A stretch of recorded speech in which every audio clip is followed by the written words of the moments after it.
What if minimalism didn't mean giving things up, but finally stopping the constant regret after buying things you don't actually need? For the longest time, I thought living minimally would make my life boring, that I'd lose fun, the beauty, and the things I love. But 4 years into this journey, I've realized something. Minimalism didn't take anything away from me. It helped me stop buying mistakes. Because I got to know that minimalism was never about deprivation, it was about clarity.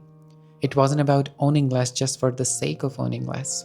It was about creating a filter, a gentle, intentional filter that allows only true, meaningful things to pass through. And in this journey, I developed a few personal rules for buying anything new. These rules aren't strict. They're not meant to feel rigid or restrictive. They're grounding. They help me pause. They protect my time, my energy, and my money. So today, I want to share them with you, not as commandments, but as gentle guides.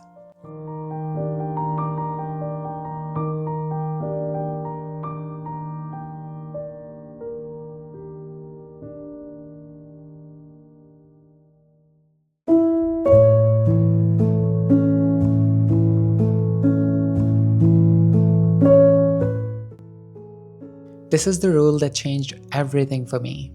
We live in a world built on urgency. Only two pieces left, limited time offer. Sale ends tonight. And suddenly, something we didn't even know existed 5 minutes ago feels urgent, necessary, and important. That's where the waiting rule comes in. I follow what I call the 30-day wishlist rule. Every single thing I feel tempted to buy, whether I see it in a store, online, or on social media, goes onto a wish list. And then it waits. No exceptions, no, but this is different. It waits 30 days. At first, this felt hard. There's a thrill in buying something immediately. The tiny rush of dopamine when you click add to cart. But what I've learned is this. Impulse fades, but clarity stays. If after 30 days I revisit my wish list and I still feel that the item would genuinely serve me, that I would use it, appreciate it, and integrate it into my daily life, then I consider buying it. But more often than not, I don't even remember why I wanted it. The waiting rule reveals whether something is an impulse or an intention. And that pause, that space between desire and decision, has saved me from so many unnecessary purchases. It has also made the things I do buy feel so much more intentional and satisfying. Because when you remove the urgency, you regain the control.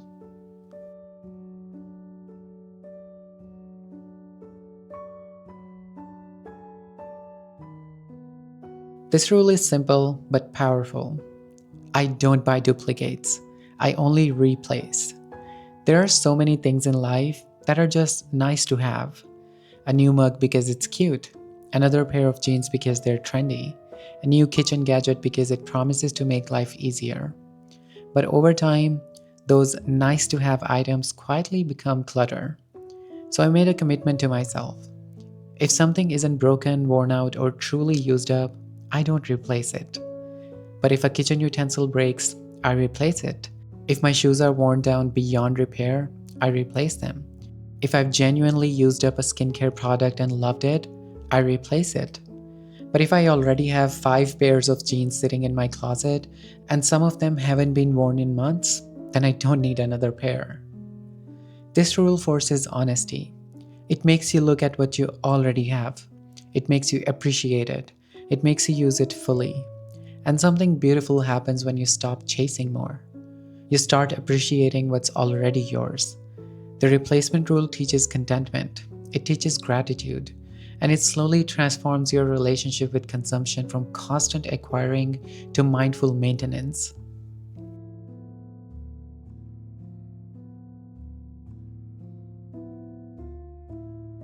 This is my reality check rule. Whenever I'm about to buy something, especially in person, I ask myself a very specific question. When exactly will I use this? Not a vague someday, not a hopeful maybe. I try to name the moment. What occasion? What day? How often?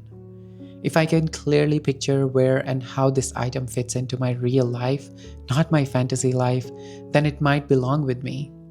For example, if I'm tempted to buy a beautiful outfit, I ask myself, where will I wear this?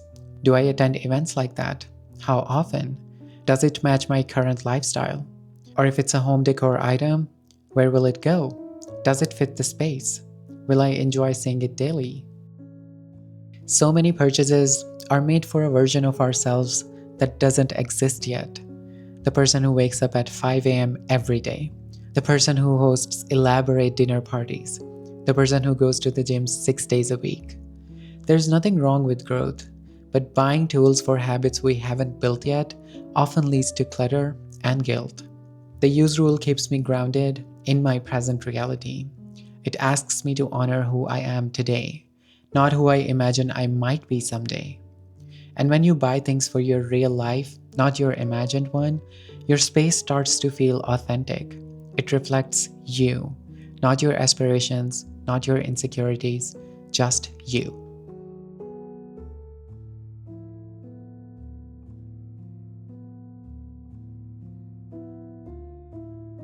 This might be my favorite rule of all, because minimalism isn't just about what you buy, it's about what you have to manage afterward. Every item you bring into your life requires something from you: time, energy, attention, cleaning, storage, and repairs. Some things require very little, others quietly demand more than we realize. So before I buy anything, I ask myself, can I afford to maintain this? Not just financially, but emotionally and practically. Does it need constant cleaning? Does it run on batteries that need replacing? Does it require special storage? Will it break easily? We often buy things because they're exciting in the moment, but we forget that ownership is a long-term commitment. I've learned that I prefer low-maintenance items, things that are durable, simple, and reliable. Because the more things demand from you, the less freedom you feel. Minimalism for me is about protecting my energy. If something is going to take more from me than it gives, it doesn't belong in my life.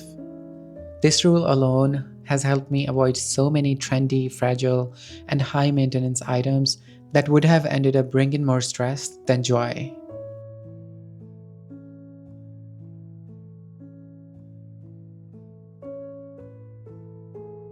This one's deeply personal. Whenever I'm buying something new, I ask myself, does this align with my real life or my fantasy life? We're constantly exposed to curated images of how life could look: perfect kitchens, perfect wardrobes, perfect routines. It's so easy to get swept into a lifestyle that isn't actually yours. You see a cozy baking setup, and suddenly you want all the baking tools, even though you barely bake. You see a productivity desk setup, and suddenly you want all the gadgets, even though your current setup works just fine. The alignment rule brings me back to myself. What do I actually enjoy? How do I actually spend my days? What kind of life am I truly building? If something supports that life, it's welcome. If it supports a fantasy version of me that I don't consistently show up as, I let it go. This rule has probably saved me the most from regret, because buying for a fantasy self often leads to disappointment. You don't become that person overnight just because you bought the right tools. But when your purchases align with your current values and routines, they feel natural, seamless, and supportive.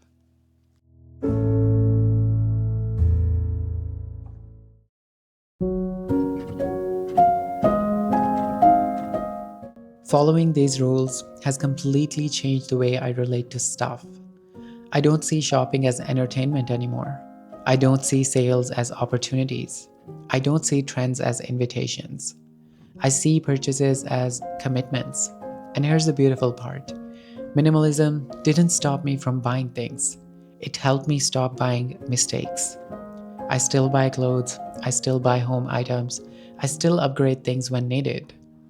But now, every purchase feels intentional. And maybe that's what this journey is really about. Not empty shelves, not aesthetic perfection, but a life that feels light. A home that feels intentional, a closet that feels honest, and a mind that feels clear. If you're afraid that minimalism will take something away from you, I understand. I was there too. But what if it gives you something instead? Space, clarity, and the quiet joy of knowing that everything in your life is there because you chose it, slowly, intentionally, and with care. I'm curious to know, which one of these rules do you feel like you need the most right now? Or do you have your own personal rule that has helped you avoid buying mistakes? I would genuinely love to know in the comments. And if this video gave you clarity or helped you rethink even one purchase, you can support this space by subscribing to my channel. Thank you for watching, and I'll see you in the next one.